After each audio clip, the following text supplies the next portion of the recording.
ছাত্র জনতা ও বিভিন্ন রাজনৈতিক দল ও সংগঠনের আন্দোলনের মুখে অবশেষে বাংলাদেশের ফ্যাসিস্ট ও গণহত্যাকারী দল আওয়ামী লীগের সকল কার্যক্রম নিষিদ্ধ করেছে বাংলাদেশ অন্তর্বর্তীকালীন সরকার।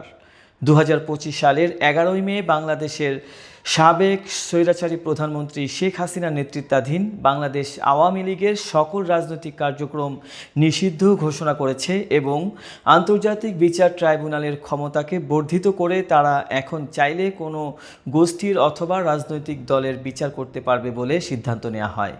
রাষ্ট্রপতি সেই বিগত ফ্যাসিবাদের রাষ্ট্রপতি ফ্যাসিবাদের দোসর। আমাদের দুর্ভাগ্য যে এই ফ্যাসিবাদের দোসর থাকা সত্ত্বেও আমরা কিছু রাজনৈতিক দল সংবিধানের দোহাই দিয়ে তাকে অপসারণ করতে দেয়নি।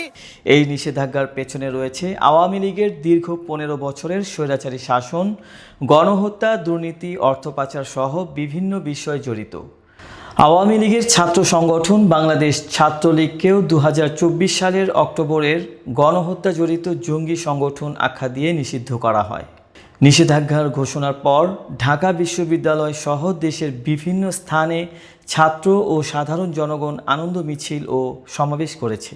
অন্যদিকে আওয়ামী লীগ এই নিষেধাজ্ঞাকে অবৈধ ও অগণতান্ত্রিক বলে অভিহিত করেছে এবং অন্তর্বর্তীকালীন সরকারের বিরুদ্ধে গণতন্ত্র হরণ করার অভিযোগ এনেছে।